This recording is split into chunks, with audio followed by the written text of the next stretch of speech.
Folks, here we are again. It is August 15th, probably about 1 o'clock in the afternoon.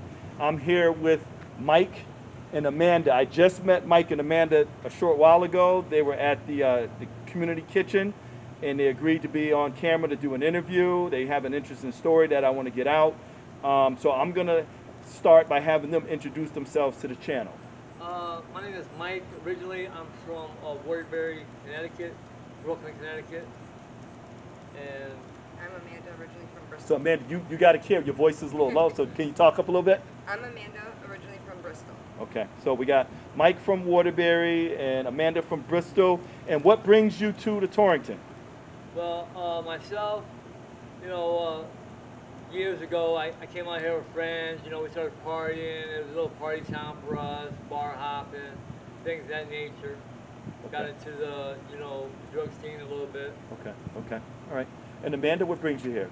Originally, I came out here in 2021 to get sober. Okay, so Amanda's voice is low, so I'm going to have to kind of repeat. So she came out here in 2021 Yeah. to get sober. Yes. From what town? Bristol. From Bristol. What made you think this was a place to get sober? I heard about the McCall Foundation, and everybody Okay. told me Torrington was a good sober town. Okay, all right. What's your impression? Were they right? No. They weren't right. Okay. I mean, it's everywhere, but Okay. it's Okay. definitely Okay. very here. And you guys are a couple. Yes. Yeah. How long have you been together? 2 years. 3 years. And Mike, you just can't explain your situation. Recently, I just came home from prison for sales of narcotics. I got out July 23rd. Okay. So we call Mike, I like to use the word, Mike's a returning citizen. So you got caught up, did you get caught up in Torrington? Yes. Okay, so you're, Actually, not too far from here, probably about a 2-minute walk from here. okay. And Amanda, what's the question? So what's it like for you right now? So you waited for Mike gets out, so you guys maintained contact the whole time. Yes. So you knew exactly when he was getting out. Yeah. And how do you guys spend your days right now? 'Cause are you actively using, Mike? Yes. Okay. It's a struggle right now. I came home from prison with a methadone habit because in prison they was allowing me to have methadone, so it was maintaining my addiction. And then when I came home, it was hard for me to get back and forth because my clinic is in Waterbury. So now I got to try to either get to Waterbury or do fentanyl in order to maintain being the normal. Okay.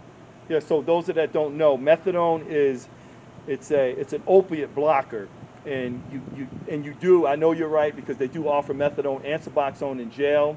Yeah. So it's supposed to help you with the cravings of heroin. It's supposed to help alleviate the cravings in hopes of you not using. That's the goal of methadone. Amanda, if you can share, what's your substances that you're using? Currently fentanyl and crack. Oh, so fentanyl and crack. How often, can you give me your pattern? Mike, let's start with you. What's your pattern with use right now? Are you using daily? Daily. Daily? Daily. Whatever I can get, how much I can get right now, we both share. I'm a current drug dealer. I'm very known in this area as a dealer. Okay. So we hustle, we bustle, we do what we have to do in order to survive. Okay, and what's your living situation right now? Currently, we're recently homeless. Recently homeless. Okay. So does that mean you couch surfing, or you just Yes. place to place every day? Yeah, place just to place every day. Sometimes just walking around. walking Yeah. around, like walking around all night? All night. Wow. Yeah. Wow. Okay. What's your substance use right now? I know I asked you, Mike. I currently am using daily, but I just got back on my methadone program. Oh, so you're back on the methadone? And I actually this week did a screening for Parkinson's. Okay. Wow. Okay. That's a good program. Definitely. So you're using every day, but you're trying to get in. So you're on methadone, you said? I just started You just started. How long ago? 3 days ago, I think it was. 3 days ago. Okay. All right.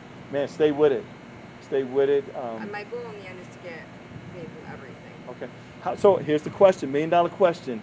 Have you guys ever stayed clean together? Yes. How does that work? Even though we was selling drugs and whatnot, we also, we have an abundance of drugs and not even use that day. We could just go a day without, oh, okay, fine, It's just, it is determination and will. Okay. Right now, I'm trying my best because right now I'm in a situation of, getting back on methadone, doing the right thing. You know, I'm on probation, so I got some things I got to deal with on that end. And you know, my end goal is to become another kitchen manager for Chipotle, have a real job. So you had a job. You were a manager at a Chipotle. Yeah. Good for you, man. I Good was for a you. night manager. I ran the store at night. Okay. I Okay. got all my cooking degrees. I got my safe serve, my food handlers, kitchen management. Okay. Well, good for you, man. So there is hope. Yeah. There is hope. Do you any work history? What have you done mainly, Amanda? Mostly cooking. Cooking. I was a cook in a country club. Okay. You were a cook where? At a Canaan Country Club. Canaan Country Club. Okay. So both you guys, I mean, good solid work history. Have you guys ever any kids between you two? Do you have kids? Unfortunately, no. Unfortunately, no kids. I can't have children. Can't have children. So I think for me that's a blessing in disguise. It is. It's a blessing. It isn't. No, Okay. it really Why isn't. isn't it? To explain that. For me, I've always wanted a son. You Okay. know, to live after me, and I'm almost 50 now, so now it's kind of. How old are you? Almost 50 now. 50. Okay. So it's like now it's over with. Okay. But we still think about adopting once we get our lives situated, you know, Okay. because we still want to give back. We Okay. still want to have a family. We still want that American dream. if you Okay. understand. In between the two, any overdoses? Yes. Okay. How many would you say? I've overdosed twice. Overdosed twice. What about you, Mike? Numerous overdoses. Numerous doses. Ever hit up with Narcan? Yes. Yeah. How many times? The first overdose, I was Narcan 4 times and given Hit- CPR. Wow. What about you, Mike? The most severe was they had to run a Narcan drip. A Narcan drip? I've never even heard of a Narcan Yeah, drip. because I had so much fentanyl in my system that they had to flush it. Okay. So for those of you that don't know, Narcan, if you have to be hit up with Narcan, or that's a near-death experience. That's about as close to death as one could be. So I'm glad you two are still here. I want to say this too. So you guys have been together 2 years. What do you view? What are some of the hopes and dreams that you have? What hopes and dreams do you still have for yourselves? Well, I want to go back to Porter and Chester and Waterbury, and I want to get into automotive, something that I like. Job in what? I can't hear you. In automotive. In automotive. Okay. What dreams do you have still left for yourself, Amanda?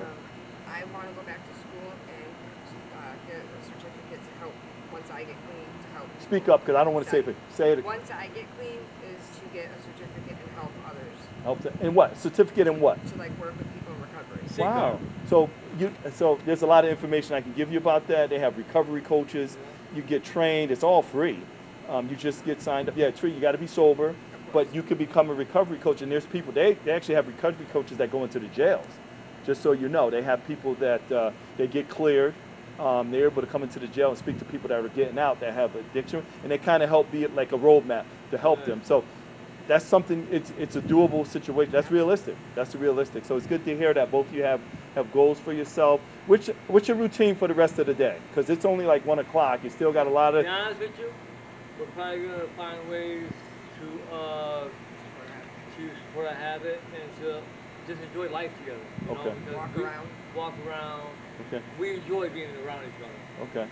So, what is the significance of Coe Park in both of your lives right now?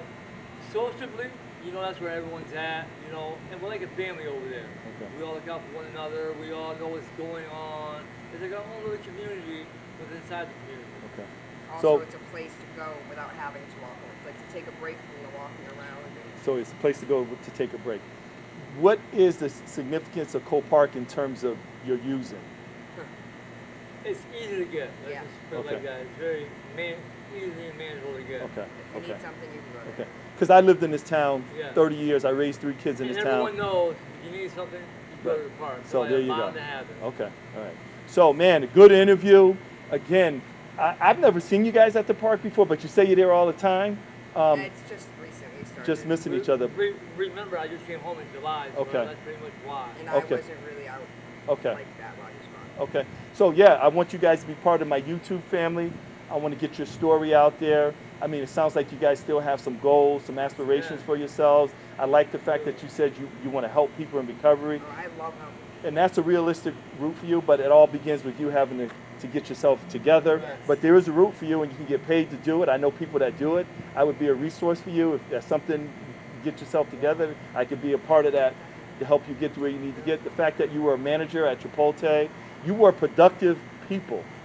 You were at one time. So that's I actually just relapsed a few weeks ago. okay. So and how long were you clean before the relapse? It was only about 8.5 months. 8.5 months. So that still counts. Yeah, don't say it like that. That still counts. All right, so we're going to end it. I mean, I think I have enough content. In the interview, what would you like people to know about you that don't know you? Respect. No, what they, about you that they don't know about. Oh, they don't know about? Is that I'm a caring person. You're a caring person? Yeah. What about you, Amanda?